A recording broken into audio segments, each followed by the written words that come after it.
All right, I thought we had an interesting game here, kind of an odd game, but a fun one nevertheless. I actually thought, both teams played well early on. We got to see some, I think, the Browns really pulled away late in the third quarter, early fourth. Let's talk about how it all happened. And first, I want to start off here. Let's start off with this play, because one of my first surprises right out of the gate was how competent these quarterbacks were playing. I thought Trubisky was making plays, and this one is actually going to be a different player making plays, but, Trubisky's still going to do his part on this one. So the way this play works is it's going to be a zone coverage play, it looks like a cover 6 zone, I believe. It's a little bit hard to tell from this angle. I'm not a big fan of when we don't get the all 22 footage live, which is always, but, got to work with what we have with the broadcast footage. But anyways, it's going to essentially be a one-on-one matchup with Pickens. That's how it's going to eventually develop. However, for Trubisky, he looks first to his left, then looks towards his right as he's scrambling outside the pocket. And it's this point where Pickens is about to get open. I know the way that this play looked was, I think Al Michaels himself said, he brought up the reference of when Pickens said he's always open. But this is actually the point where Pickens won, because the cornerback, playing zone coverage, has his hips turned towards the middle of the field. Pickens runs behind him, which means that you can't continue to look towards the quarterback. You have to now turn your back yourself if you're a defensive back and look towards Pickens, and then Pickens has you right where he wants you, because you can't adjust to the ball, but he can. Like, watch, when Trubisky eventually makes this throw, you see that the defensive back completely has his back turned. There's nothing he can do right here. So while on one hand, yes, there is no separation, on the other hand, at least Pickens can adjust to the ball. Now, this is a good throw. It's not a perfect throw, but watch this catch. I mean, that's just a thing of beauty. And this is also, I think, kind of what Steelers fans have been asking for these past couple of weeks. Hey, we have these great contested catch receivers. Can we use them? Can we throw the ball down the field? Well, we got to see more of that in this game, I thought. And this play was just an absolutely incredible play. And then we also saw this, which is going to be Trubisky using his legs to be able to have some success for the Pittsburgh Steelers here. So it's going to be an option play. It looks like it's actually designed for Trubisky to have the ball the entire way, where he fakes the handoff and then it's going to run to the outside. And it's the Cleveland player I've circled in black that's going to be the contain guy here. He is the one where, if it is going to be a quarterback keeper, he's the guy who has to make the play.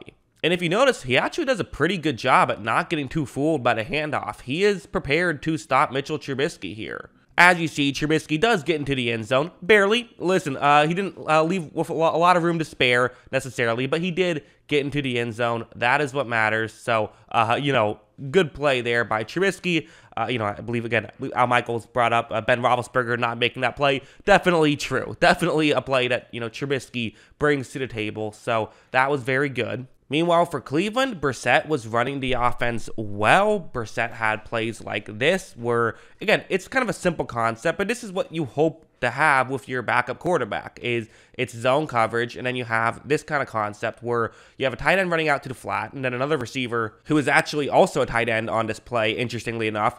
The Browns have 3 tight ends in this play, despite 2 of them really lined out wide, which is fascinating. But Njoku is going to kind of cut underneath the corner, and you hope you can take advantage of his height here. And as you see, that's kind of what's going to happen. He is able to sort of, get in position to where, as long as Brissett can time this one well, you can get a potential touchdown right here. And this is the ideal scenario for Cleveland. They're running the offense well. They're scheming guys open. Brissett makes the throw, and they're able to pick up a touchdown right there. So it's not the sexiest of plays. It's not the George Pickens one-handed catch. But you know what? If it's getting you 7 points, it's getting you 7 points. That's all that matters. And also, this play was, a thing of beauty. I mean, this is just Nick Chubb at his finest, right? This is just what he can do to any team. I don't care how good you are.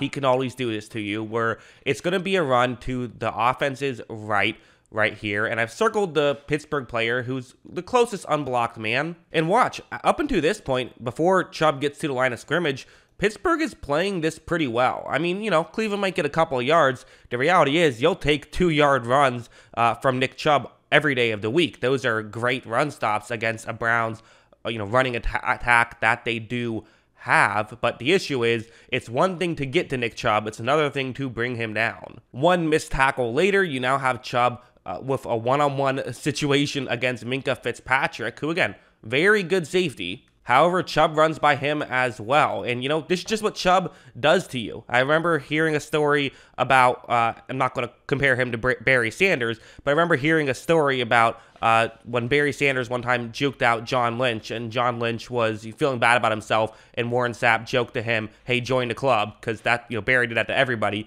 Nick Chubb's not quite that level, but it's kind of a similar thing of like, I don't care how good you are, he can get anybody. Then moving over here, again, really the running game, I think, really wore down the Steelers defense as it went on. This is actually going to be, I want to start off this play talking about the offensive line because, as much credit as we're going to give the running backs, the offensive line tends to be the, what really is the driving force. Although, of course, the running backs certainly do their part as well. But on this play, it's going to be the center and right guards double team. Watch what they're able to do here. I mean, look at them really help clear up that gap right there that Nick Chubb is eventually going to want to run towards. And then, so, okay, offensive line was able to give Chubb a gap. Give credit to Chubb, though, for realizing it. And from this point on is really where Chubb is going to work his magic. Because a lot of times you say, how much do running backs matter? Usually they're just running through the gaps that the offensive line generates for them, and there's only so much value they can add. Well, there's a lot of value Nick Chubb can add. Watch what he's about to do. Watch him bounce off not one, but two Pittsburgh Steelers, and even, it's tough to bring him down at that point as well. I mean, you got several guys working to try to bring him down. I mean, this is just such a hassle more than anything trying to deal with Nick Chubb, and it really did. You could tell it wore this Steelers defense down. Going over here now, it's the 4th down and goal, and I mean, huge play in this game, a 2-point game. If the Steelers can get a stop here, you're right back in business. If they don't, it's a 2-score game. And listen, we've seen how fast the Browns can blow a 2-score game. Look at last week, but still, you don't want to go down 2 scores with less than 10 minutes left in the 4th quarter. And watch the offensive line here. I mean, talk about generating a hole for Nick Chubb to run through right here. I think the only real issue is guess he doesn't have a great way to actually run through it. There's kind of a lot of bodies on the ground. He's going to eventually just jump up, which allows him to get through. Kind of a weird play, but a touchdown nonetheless, and you'll take a touchdown any way you can get it. So these again, the Nick Chubb running game stuff was just very effective and was really able to wear this Steelers defense down. So yeah, as a whole, I thought the Browns played very well. I thought that they deserved to win this game. I thought they were the better team in this one. Their defense really clamped down on the Steelers in the second half. I thought Trubisky started off strong, but kind of showed that he is Mitchell Trubisky in the second half. So that was, an unfortunate thing for the Steelers, but very fortunate for the Browns. And part of it was the Browns defense played well. Browns are, they know how to win football games unless they're playing elite Joe Flacco, I suppose. But that's what I think about this game. What did you guys think? Let me know in the comments below. Always love hearing from you. And of course, as always, thanks for watching.